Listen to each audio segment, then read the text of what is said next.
ብሩኖ ፈርናንዴዝ ከማንቸስተር ዩናይትድ ጋር ያለው ኮንትራት ሊጠናቀቅ 1 ዓመት ብቻ ነው የቀረው። እንደዚሁም ደግሞ ሌላ ደግሞ 12 ወር ወይም ደግሞ ተጨማሪ 1 ዓመት የማራዘም ማንቸስተር ዩናይትድ መብት አለው። ታዲያ ይሄ 1 ዓመት ብቻ ኮንትራቱ ላይ የቀረን ተጫዋች በተለይ ደግሞ በብሩኖ ፈርናንዴዝ ሌቭል ያለ ምንም እንኳን 31ኛ ዓመቱ ላይ ቢሆንም ለማቆየት መወሰን በጣም ዘይዚየስት የሆነ ቾይዝ ነው የሚሆነው አይደለ? ማንቸስተር ዩናይትድም ያንን ነው የሚመርጠውና የኮንትራት ወሬዎች ወይም ደግሞ የኮንትራት ጉዳይ ላይ ተያይዞ የሚነሱ ጉዳዮች ከብሩኖ ፈርናንዴዝ ጋር እየሄዱ እንደሆነ ኦንጎይንግ ፕሮሰስ ላይ እንደሆነ የሚታወቅ ነገር ነውና ብሩኖ ፈርናንዴዝ በዚህ ኮንትራት ጥያቄ ላይ ራሱ ከዘ ቴሌግራፍ ጋር ቆይታ አድርጎ ነበርና በዛ ቆይታውም ደግሞ ያሳወቀው ነገር ምንድነው? አንድ ወሳኝ ነገር መሟላት አለበት ብሩኖ ፈርናንዴዝ በማንቸስተር ዩናይትድ ቤት እንዲቆይ። ያ ነገር ምንድነው? ያ መሟላት ያለበት ነገር ምንድነው? ከምን አንጻር ይታያል? ምን ያህልስ ትክክል ነው የሚለውን ነገር ለመመልከት እንሞክራለን። ግን የሆነ አንድ ወሳኝ ነገር አለ። ራሱም እንደተናገረው ሁሌ ስለ ኮንትራት በምናወራበት ሰዓት ላይ ሁሌ ከነሱ ጋር በምንገናኝበት ሰዓት ላይ ማለትም ከማንቸስተር ዩናይትድ ሃየር የሆኑ ሃየራርኪው ጋር ማለት ነውና የሚናገረው አንድ የሚደጋገም ነገር አለ። ያ ነገር ምንድነው? ከምን አንጻርስ ይታያል የሚለውን ነገር ለመመልከት እንሞክራለን። ከዛ ውጪ ደግሞ ጋርናቾ እንደዚሁ ከፕሪሚየር ሊግ ፕሮዳክሽን ጋር አንድ ቆይታ አድርጎ ነበርና በዛ ቆይታውም ደግሞ ማንቸስተር ዩናይትድ ቤት ስለነበረው ጉዳይ ተናግሯል። በፊት በነበረው ያለፉት 6 ወራቶች ላይ ምንድን ነበር የተፈጠረው የሚለውን ነገር እንደዚሁም ደግሞ አንድ አነጋጋሪ ቃለ መጠይቅ ሰጥቶ ነበር አለ ፕሬስ ኮንፈረንስ ነበረው። ስለዛም ጉዳይ ያነሳው ጉዳይ አለ። ያለው ነገር ምንድነው? ከምን አንጻር ይታያል የሚለውን ነገር እሱንም እንደዚሁ በዝርዝር ለማየት እንሞክራለን። ከዛ ውጪ ማንቸስተር ዩናይትድ ኔግልስማን እንደሚፈልገው ይታወቃል። ታዲያ ኔግልስማን ማንቸስተር ዩናይትድ የሚያመጣው ከሆነ ሞመንተሙ እንዳይበላሽ ማለት አሁን ማንቸስተር ዩናይትድ እየሄደ ያለበት መንገድ አለ አይደለ? ወደ ቻምፒየንስ ሊግ የማለፍ ከፍተኛ የሆነ ቻንስ እና ተስፋ አለው። ስለዚህ በዚህ ቻንሱ ላይ ቀጣይ ዓመት ወደ ቻምፒየንስ ሊግ ነው የሚያልፈው፣ ወደ ውድድሮች ይመለሳል። ይሄ በ24 ቀን አንድ የሚጫወተው ማንቸስተር ዩናይትድ ይቀራል ማለት ነው። ይሄ የሆነ ሞመንተም ነው ቢውልድ የሚያደርገው ለቀጣይ ዓመት። ኔግልስማን ከመጣ ግን ይሄ ሞመንተም እንዳይበላሽ ያስፈራል። ለምንድን ነው ይሄ ሞመንተም ሊበላሽ ይችላል ተብሎ ሰዎች እንዲሰጉ ወይንም ደግሞ እንዲፈሩ ያደረጋቸው? ሲቀጥል ደግሞ ኔግልስማን የማንቸስተር ዩናይትድ ምን ያህል ምርጫ ነው ማለት ምን ያህል የሚመረጥ አሰልጣኝ ነው የሚለውን ነገር ለመመልከት እንሞክራለን። ይሄ ሁሉ የሚሆነው ታዲያ እስከ ፕሮግራሙ መጨረሻ ድረስ አብራችሁን የምትቆዩ ከሆነ ነው። ታዲያ የዚህ ቻናል ቤተሰብ ካልሆናችሁና ሰብስክራይብ ካላደረጋችሁ ሰብስክራይብ እንድታደርጉ እንጠይቃችኋለን። እንደዚሁም ደግሞ ሰብስክራይብ ካደረጋችሁ ደግሞ ኦልሬዲ ኮሜንት በመጻፍ ሼር በማድረግ ተደራሽነታችን እንዲሰፋ እንድታደርጉ እንጠይቃችኋለን። በድጋሚ እስከ ፕሮግራሙ መጨረሻ ድረስ አብራችሁን እንድትቆዩ ጋብዘናችኋል። ማንቸስተር ዩናይትድ በብሩኖ ፈርናንዴዝ እንግዲህ ከስፖርቲንግ ሊዝበን 2020 ከመጣ ጊዜ ጀምሮ የተጠቀመባቸው ጨዋታዎች ምን ያህል ናቸው፣ የተጠቀመባቸው ላይክ ምን ያህል ጊዜ ተጠቅመዋል የሚለውን ነገር ካየን ቆጥረን አንጨርሰውም አይደለ? ዘንድሮ ያለው የአሲስት መጠን ብቻ አይደለም፣ ያለው ኢምፓክት ብቻ አይደለም። ሩበን አሞሪም በፈለገው ቦታ ላይ መጫወቱ ለዞም የራሱን አቅም የራሱን እድሜ ሳክሪፋይስ አድርጎ እዛ ቦታ ላይ በቀደሙን ሰጥቶ ሲጫወት መቆየቱ መቼስ የሚቆጠር ነገር አይደለም። ምናልባት ማንቸስተር ዩናይትድ ከሰር አሌክስ ፈርጉሰን በኋላ ካስፈረማቸው ተጫዋቾችና በጣም በኮንሲስተንሲ ቡድኑን ያገለገሉ 1 2 ደግሞ እንደመጡ የተሳካላቸው 3 ደግሞ ለቡድኑ ከልባቸው የሚጫወቱ ከልባቸው ራሳቸውን ሰጥተው ሳክሪፋይስ አድርገው የሚጫወቱ ተጫዋቾች መካከል የሚጠቀስ ነው ብሩኖ ፈርናንዴዝ። መቼስ ማንቸስተር ዩናይትድ ቤት የመጡ ተጫዋቾች ምንም እንኳን ትልቅ ክለብ ከዛ ፊት ተጫውተው ቢሆንም ግን የማንቸስተር ዩናይትድ ፍቅር እንደሚለይ በተደጋጋሚ ሲናገሩ ሰምተናል አይደል? ለዛ ምስክር የሚሆኑ የተወሰኑ ተጫዋቾች አሉ። ለምሳሌ ሮበን ቫን ፐርሲን ብንመለከት ቫን ፐርሲ ማንቸስተር ዩናይትድ ቤት የቆየበት ጊዜና አርሰናል የቆየበት ጊዜ አይገናኝም። ከእጥፍ በላይ ነው በአርሰናል ቤት የቆየው ይሄ ልጅ ከልጅነቱ ጀምሮ ገና ያኔ ሰፊው ማሊያ የነበረው አለ አይደል? 11 ቁጥር ለብሶ በሚጫወትበት ጊዜ ልክ 10 ቁጥር ማሊያ ተረክቦ አምበል ሆኖ እስከሚጫወት ድረስ በአርሰናል ቤት የተጫወተ ድንቅ አጥቂ ነው ሩበን ቫን ፐርሲ ማለት ነው። ቫን ፐርሲ ግን ልክ ማንቸስተር ዩናይትድ በተለይ ፈርጉሰን የመጨረሻ ዓመት ላይ ዋንጫ ለመብላት ወደ ማንቸስተር ዩናይትድ ቤት መጣ። ወደ ማንቸስተር ዩናይትድ ቤት መጥቶ ታዲያ ቃለ መጠይቆቹን ከሰማችሁ ለማንቸስተር ዩናይትድ ያለው ክብር ይለያል። አሁን ሲናገር ለአንተ ሜሞሬብል የሆነው ወይ ደግሞ አይምሮ ውስጥ የቀረው ቡድን የትኛው ነው ወይ ደግሞ ሞመንት የትኛው ነው ሲባል እያንዳንዱ ሞመንት ማንቸስተር ዩናይትድ ቤት በነበረበት ሰዓት ላይ ነው የሚያሳየው። ኦፍኮርስ ዋንጫ ስለሰጠው ነው፣ ግን ደግሞ ስቲል ትልቅ ክለብ ውስጥ ከዛ ፊት ተጫውቷል። በትልቅ አሰልጣኝ ስር ሰርቷል። በአርሴን ቬንገር እንግዲህ የእግር ኳስ አብዮተኛ ነው የሚባልለት ድንቅ አሰልጣኝ ማለት። ከዛ ግን ልብ ውስጥ የቀረው ቡድን ግን ማንቸስተር ዩናይትድ ነው። ባስቲያን ሾዋንስታይገር በባየር ሙኒክ ቤት ነው የቆየው ያደገው ማለት ይቻላል አይደል? ግን ስቲል አሁንም ከተመለከታችሁት የማንቸስተር ዩናይትድን ጨዋታ በቲቪ እያየ ፎቶ ሲነሳ አስቴቶችን ሲሰጥ ምን ሲል ምናምን ትመለከቱታላችሁ። ይሄን ነገር ማን ነው ቴሪ ሲያደርገው ተመልክተናል። ጆን ቴሪ ሲያደርገው ተመልክተናል። ግን እሱ ቼልሲ ምን ያህል ዓመት እንደቆየ እናውቃለን። ሽዋንስታይገር ዛት ማችም የቆየ አይደል። ኢቭን ሮበን ቫን ፐርሲ የማንቸስተር ዩናይትድ ግሎሪ ሲዝን ላይ እንትን ያለ ተጫዋች ነው፣ የፓርቲ የነበረ ተጫዋች ነው። ሽዋንስታይገር ግን እንደዛ አይነት ነገር አይደለም የሚያደርገው። ሽዋንስታይገር የማንቸስተር ዩናይትድ ሎወስት ፖይንቱ ላይ ነው የመጣው። እንደዛም ሆኖ ግን ለማንቸስተር ዩናይትድ ያለው ክብር፣ ለማንቸስተር ዩናይትድ ያለው ቦታ ስቲል ይለያል። ካሴሚሮ አሁን ቃለም ጠይቅ አድርጎ ነበረ። እንዴት ነው ማንቸስተር ዩናይትድን ታያለው ወይ እንደ ሽዋንስታይገር ሲባል ይሄ ምንም ጥርጥር የለውም። ይሄ ቡድን ለእኔ ስፔሻል ነው። ከዚህ ክለብ ስወጣ ምንም እንኳን ኮንትራቴ ቢጠናቀቅም እንደ ተጫዋችነት ማገልገሌ ቢቆምም ግን ደግሞ አንድ ደጋፊ ግን ማንቸስተር ዩናይትድ ላይ ተጨምሮ ነው የምወጣው ብሎ ነበር የተናገረው። ስለዚህ ብዙ ተጫዋቾች ለማንቸስተር ዩናይትድ እንደዚህ አይነት ፍቅር ሲያሳዩ ተመልክተናል። which is በተቃራኒው ያሉ ቢኖሩ ማለት ነው። ብሩኖ ግን በእነዚህ ሁላ መስፈርቶች የሚያሟላ ተጫዋች ነው፣ ድንቅ ተጫዋች ነው። ታዲያ የኮንትራት ወሬዎች አሉ፣ ከሱ ጋር ንግግር ይደረጋል፣ ሃይራርኪው ንግግር ያደርጋልና ምንድነው የአንድ ነገር ብለን ስንጠይቅ በተደጋጋሚ ብሩኖ ፈርናንዴዝ የሚያነሳው ጉዳይ ምንድነው? ይሄ ቡድን ኮምፒቲቲቭ መሆን አለበት። በተለይ እኔ እንድቆይ የሚያሳምነኝ ብቸኛ ነገር ይሄ ቡድን ተወዳዳሪ ሆኖ የሚቆይ ከሆነ ነው። ይሄ ቡድን እኮ ያለፈ ጊዜ ለመጨረሻ ጊዜ ፕሪሚየር ሊግ ሲያነሳ 2013 ላይ ነው ያነሳው። ይሄ ደግሞ ኖርማል አይደለም። ለማንቸስተር ዩናይትድ የሚያክል ቡድን ኖርማል ነገር አይደለም። እንዴት ነው ለመጨረሻ ጊዜ ዋንጫ ያነሳው ከዛሬ 13 ዓመት በፊት የሚሆን? ይሄ ኖርማል ነገር አይደለም። ስለዚህ ኮምፒቲቲቭ መሆን አለብን። እኔ በዚህ 2 ዓመት ውስጥ በዚህ 3 ዓመት ውስጥ ፕሪሚየር ሊግ ትበላለን እንዲሉኝ አይደለም የምፈልገው። ምክንያቱም እንደዛ አይደለም የሚሆነው ኮምፒቲቲቭ እንደሚሆኑ ካሳዩኝ እኔም የኔን ቤስት ቨርዥን ይጄም እወጣለሁ። እሱ የኔ ኃላፊነት ነው ብሎ ነው የተናገረው ነገር እውነት ይመስለኛል አይደል? ምክንያቱም ብሩኖ ፈርናንዴዝ አሁን 31ኛ ዓመቱ ላይ ነው ያለው።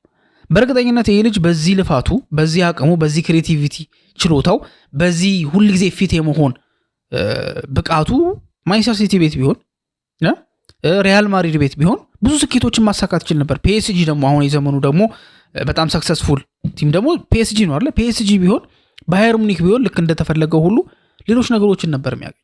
ከገንዘብ አንጻር እንዳንል እንደ ሳውዲዎች እኮ አልሂላል እኮ 1 ሚሊዮን ፓውንድ በሳምንት አቅርቦለታል ለማንቸስተር ዩናይትድ 100 ሚሊዮን ፓውንድ ተከፍሎ ማለት ነው። ስለዚህ ያንን ዋጋ ማንቸስተር ዩናይትድ ማች ማድረግ አይችልም። ስለዚህ ለብር ብሎ ማንቸስተር ዩናይትድ ቤት መቆየት አይችልም። ኮምፒቲቲቭ መሆን ግን ግዴታ ነው ብሎ በቃ የግድ አድርጎ ነው ያስቀመጠውና ከእድሜው አንጻር ከተመለከትን ከማንቸስተር ዩናይትድ ስምም አሁን ብሩኖ ምን ያህል ዋይዝ እንደሆነ የምትረዱት ይሄን ነገር ሲያስቀምጥ ከራሱ አንጻር ብቻ አይደለም የተናገረው ከምን አንጻር ነው? ማንቸስተር ዩናይትድ ለሚባለው ክለብ ይሄ ነገር አይመጥንም። ኮምፒቲቲቭ እንሆናለን ስትሉኝ፣ ቡድኑ ኮምፒቲቲቭ ይሆናል ስትሉኝ ማንቸስተር ዩናይትድ የሚገባውን የሚመጥነውን ነገር ነው እንዲሆን እየጠየቅኩኝ ያለሁት ነው የእሱ አባባል። እና ብሩኖ እንዲቆይ ከተፈለገ ኮምፒቲቲቭ መሆን አለበት ዩናይትድ። ኮምፒቲቲቭ የሚሆነው ደግሞ እንዴት ነው? በጣም ሶሊድ የሆነ አሰልጣኝ ሲኖረው፣ ለማንቸስተር ዩናይትድ መታገል የሚፈልጉ ተጫዋቾች ሲኖሩትና አስተዳደራዊ ይሄ ችግሮች ተቀርፈው ቡድኑ የተረጋጋ ሲቹዌሽን ላይ ሲሆን ማንቸስተር ዩናይትድ ኮምፒቲቲቭ መሆን ይችላል። ብሩኖ ፈርናንዴዝም ይቆያል ማለት ነው። ስለዚህ ብሩኖ ኮንትራቱን ከማራዘሙ በፊት በዚህ ነገር ላይ እርግጠኛ መሆን አለበት ብሎ ነው ራሱ ከአንደበቱ የተናገረው። ከዛ ውጪ የምናነሳው ሌላኛው ጉዳይ ምንድነው? ጋርናቾ አሁን ኢንተርቪው አድርጎ ነበር ከፕሪሚየር ሊግ ፕሮዳክሽን ጋርና መጥፎ ነገሮችን ማድረጉን አምኗል እና የሆነ ሰዓት ላይ ደግሞ የሰጠው ኢንተርቪው ነበረ። ልክ ዲሴምበር ላይ ቼልሲ ከመጫወቱ በፊት ከየትኛው ጨዋታ እንደሆነ አላስታውስም፣ ግን ከመጫወቱ በፊት ተጠይቆ ነበር። ሁለት ጥያቄዎችን ተጠይቆ ነበር ስለ ማንቸስተር ዩናይትድ። የጠየቀው ጥያቄ ምንድነው? ከማንቸስተር ዩናይትድ ጋር በሆነው ነገር ትጸጸታለህ ወይ? ዩናይትድ ቤት የተፈጠረው ነገር አለ አይደል? ትጸጸታለህ ወይ ሲባል በአጭር መልስ ነው ኖ ብሎ ነው የመለሰው። ያ ብቻ አይደለም፣ በአስተላለቁስ ምን ያህል ደስተኛ ነህ ማለት ከማንቸስተር ዩናይትድ ጋር ያለው ሁኔታ ያለቀበት መንገድ አለ አይደል? አንደኛ የሆነው ነገር አለ፣ መጨረሻ ላይ ደግሞ ያለቀበት መንገድ ደግሞ አለ። በሱስ ምን ያህል ላይክ ይደብርሃል ምናምን ተብሎ ሲጠየቅ አይ ምንም የሚጸጽተኝ ነገር የለም፣ ምንም ይደብረኝ ነገር የለም አይነት በሚመስል መልኩ ኢቭን ኖ የሆነ ብለንት የሆነ መልስ ነበር መልሶ የነበረው። ታዲያ አሁን ስለዛ ጉዳይም ተጠይቆ ማብራሪያ ሰጥቷል፣ ወይ ደግሞ እንደ ማስተባበያ ነገር ሰጥቶ ነበር። የመጀመሪያው ነገር ምንድነው? በዛ ፕሬስ ኮንፈረንስ ላይ ያለው ነገር ምንድነው? ያ ፕሬስ ኮንፈረንስ የመጀመሪያ በቼልሲ ክለብ ያደረጉት ፕሬስ ኮንፈረንስ ነው። ላይክ ፕሬስ ኮንፈረንስ ማለት እንትን አይደለም፣ ኢንተርቪው አይደለም። ተጫዋቾች ወደ አዲስ ክለብ ሲገቡ ኢንተርቪው ይደረጋሉ በዛው በክለቡ ቲቪ ምናምን አይደለ? ታስታውሱ እንደሆነ ሩበን አሞሪም የማንቸስተር ዩናይትድ ዋና አሰልጣኝ ሲሆን በማንቸስተር ዩናይትድ የሚዲያ ክሩ ተጠይቆ ነበር። እንዴት ነው ምናምን ተብሎ ተጠይቆ ነበር አይደለ? ይሄ ሌሎች ክለቦች ጋርም ተመሳሳይ ነገር ነው እና ይጠየቃል። ያን ሳይሆን ፕሬስ ኮንፈረንስ በስነ ስርዓት ሌላ የውጪ ጋዜጠኞች መጥተው የሚጠይቁት ማለት ነው። እሱ የመጀመሪያ ፕሬስ ኮንፈረንስ ነበረ። በሰዓቱ ያን ነገር እንደዚህ አይነት መልስ መስጠት የፈለግኩት እንደምጠየቅ አውቀዋለሁ ስለ ማንቸስተር ዩናይትድ። ስለዚህ ምንም አይነት ሄድላይን መፍጠር ስላልፈለግኩኝ ነገሮችን ቶሎ ብዬ ለመዝጋት ፈልጌ ነው እንጂ ሌላ ነገር አስቤ አይደለም ብሎ ነው የተናገረው። ግን እውነት ለመናገር ከማንቸስተር ዩናይትድ ጋር በነበረው ነገር ምን ይሰማል ምናምን ሲባል የልጅነት ክለቤ ነው፣ በዛ መልኩ ባያልቅ ደስ ይለኝ ነበረ። ግን ደግሞ ምናምን ብሎ አሁን የሰጠውን ማብራሪያ ሰጥቶ ቢሆን ኖሮ ኖ እንዳለው ሄድላይን አይፈጥርም ነበር። ግን እንደዛ አይነት መልስ ሲመልስ ግን የማንቸስተር ዩናይትድ ኮሚቴ ተቆጥቶ ነበር። እንዴ ይሄ ልጅ በአካዳሚ ነው ያደገው። ኦፍኮርስ አካዳሚ ነው ያደገው ማለት ይከብዳል። ከአትሌቲኮ ማድሪድ ነው የመጣው። እድሜው ከፍ ካለ በኋላ ትንሽ ማለት ልክ እንደነ ማክቶሚና አይነት እድገት ነው ያሳየው ማለት አይደለም። ግን ስቲል ልጅ እያለ ነው ማንቸስተር ዩናይትድ ቤት የመጣው። ማንቸስተር ዩናይትድ እድል ሰጥቶታል። አሁን ላለበትም ሌቭል እንዲደርስ አድርጎታል። ኢቨን ድሪሙንም አሳክቶለታል ከክርስቲያኖ ሮናልዶ ጋር እንዲጫወት ማድረግ። ታዲያ እንዴት ነው እንደዚህ አይነት ብለንት የሆነ መልስ የሚመልሰው ተብሎ በብዙ ነበረ ሲወቀስ የነበረው። እሱ ግን እንዳለው ከሆነ እንደዛ ያለበት ሪዝም ምንድነው? ማንቸስተር ዩናይትድ ቤት ያለቀበት መንገድ ሰዎች ስለሚያውቁ ጋዜጠኞች ጥያቄ ጠይቃሉ፣ ያን ነገር ለመዝጋት ነው ብሎ ነበረ ተናግሮ የነበረው። ግን ደግሞ ከመዝጋት ይልቅ ብዙ ችግሮችን ያሳልፈው። ከዛ ውጪ በዚህ ቃለ መጠየቁ ላይ የተናገረው አንድ ትልቅ ነገር አለ። መጥፎ ነገሮችን ማድረጉን አምኗል። ያ ማለት ምን ማለት ነው? ያለፉት 6 ወራት ላይ ነገሮች ጥሩ አልነበሩ። ምክንያቱም ቤንች መደረግ ጀመርኩኝ። ለአንድ 20 ዓመት ወጣት ቤንች መደረግ ማለት ማንቸስተር ዩናይትድ ቤት የሚያክል ትልቅ ክለብ ኖርማል ነገር ነው። እኔ ግን ሁሌ መሰለፍ ነበረብኝ ብዬ አይምሮዬን ነግሬው ስለነበረ ቤንች ሲደረግ የኔ ችግር ነው የመሰለኝ። ስለዚህ መጥፎ ነገሮችን ማድረግ ጀመርኩኝ ብሎ ተናግሯል። እነዚህ መጥፎ ነገሮችን ብሬክዳውን እናደርጋቸው። ምንድናቸው እነዛ መጥፎ ነገሮች? ጋርናቾ መጥፎ ነገር ተብሎ የተነሳበት ነገር ምንድነው? አንደኛ ራሱ ሩበን አሞሪም ልክ እንደመጣ ከማንቸስተር ሲቲው ጨዋታ ውጪ ነው ያደረጋቸዋል። ከኤፍሲው ጨዋታ በኋላ ከማንቸስተር ዩናይትድ የደርቢ ነበረው ከሲቲ ጋር፣ ከዛ ውጪ ነው ያደረጋቸው በዲሲፕሊን ጉዳይ ተብሎ ማለት ነው። ይሄ ብቻ አይደለም፣ ተቀይሮ በሚወጣበት ሰዓት ላይ ስቴዲየሙን ለቆ የወጣበትን መንገድ ነበር። ምንም እንኳን ዝናብ እየዘነበ ነበር፣ ቲሸርቴ ስለረጠበ እሱን ለማስተካከል ነው የወጣሁት ብሎ ተናግሮ ነበር። ግን ደግሞ ሩበን አሞሪም ሳይቀር አይቀተነዋል። ያው ለሁሉም ይቅርታ ጠይቋል። ሲቀጥል ለሁሉም ክሩ ወይ ደግሞ ለስታፍ አባላት እራት እንዲጋብዝ ተደርጓል ምናምን ብሎ ተናግሮ ነበር። ያ መጥፎ ነገር ተናግሮ ነበር። ከምንም በላይ ግን የሚያሰጋውና በእርግጥ እሱ አላለም፣ ግን መጥፎ ነገሮችን አደርግ ነበር ያለበት አንደኛው ሪዝም ምንድነው? ማንቸስተር ዩናይትድ በተለይ በሩበን አሞሪም ስር ላይናፕ ሊክ ያደርግ ነበር። ላይናፕ በተደጋጋሚ ሊክ ያደርግ ነበር። ሶ ምናልባት ከነዛ መጥፎ ነገሮች መካከል ላይናፕ ሊክ የማድረጉ ጉዳይ የሚጠቀስ ቢሆንስ ብለው ሰዎች እየተናገሩ እየጠየቁ ነው የሚገኙት። በአጠቃላይ ግን ጋርናቾ በቃለ መጠይቁ ላይ ማለት በፕሬስ ኮንፈረንሱም እንደሚጸጸት ማንቸስተር ዩናይትድ ቤት ደግሞ ያለቀበትን መንገድ ደስ እንደማይለው የልጅነት ክለቡ ነው፣ ብዙ ነገር አሳልፏል። ስለዚህ በዛ መልኩ ባይጠናቀቅ ለሱ አሪፍ እንደሆነ እንደሚመርጠው የተናገረበትን ኢንተርቪው ሰምተናል። ከዛ ውጭ የመጨረሻ ርዕሳችን የሚሆነው ናግልስማን ማንቸስተር ዩናይትድ ቤት የሚመጣ ከሆነ ሞመንተሙን እንዳያጠፋ ማንቸስተር ዩናይትድን ያሰጋል ተብሏል። ለምንድን ነው የሚያሰጋው?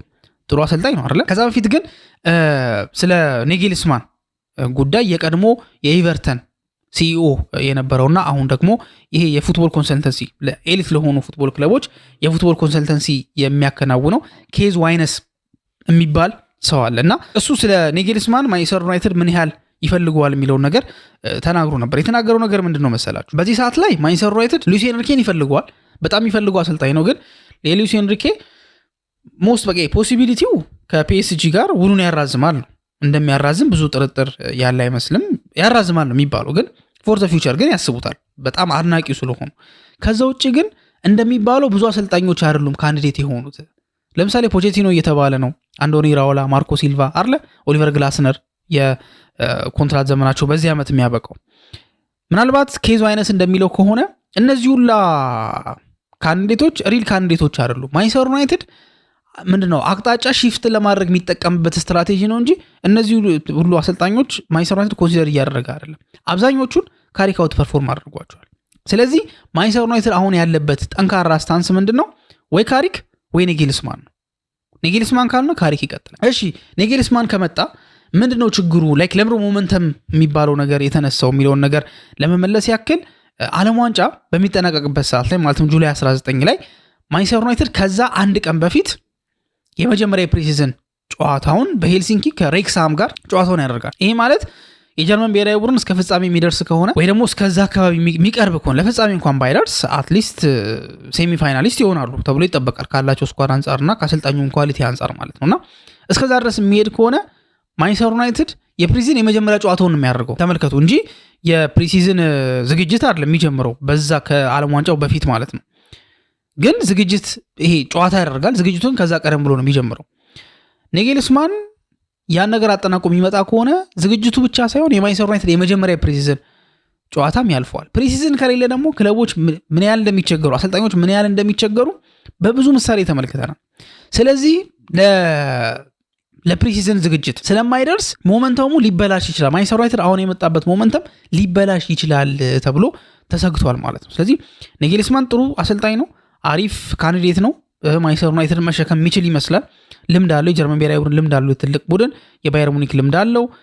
ፕሮጀክት ደግሞ ይዞ ያውቃል። ሌፕዚግ ላይ ጥሩ አሰልጣኝ ነው። በትንሽ እድሜው ብዙ ልምድ ያለው ከማንቸስተር ዩናይትድ ጋርም ለብዙ ዘመናት መቆየት የሚችል ጥሩ አቅም ያለው አሰልጣኝ ነው። እቺ ችግር ግን ምናልባት የማንቸስተር ዩናይትድ ሞመንተም እንዳታበላሽና መልሶ ወደ ዜሮ ደግሞ እንዳያስገባው ያሰጋል። አብዛኞቹን ነገሮች ግን የሚያመላክቱት ምናልባት ካሪክ የተሻለ ቻንስ እንዳለው ነው። የሚሆነውን ደግሞ አብረን እንመለከታለን። የናንተ ሐሳብ ምንድነው? ብሩኖ ያቀረበው መስፈርት ተገቢ ነው ብላችሁ ታስባላችሁ? እንደዚሁም ስለ ጋርናቾ ኢንተርቪውስ የምታነሱት ነገር የናግልስማን ጉዳይ ላይ ያላችሁን ሐሳብ ኮሜንት ላይ እንድታስቀምጡልን ጠይቃችኋለን። እስካሁን ድረስ አብራችሁን ስለቆያችሁ እናመሰግናለን። በቀጣይ ፕሮግራም እስከምንገናኝ ድረስ መልካም ጊዜ ነው።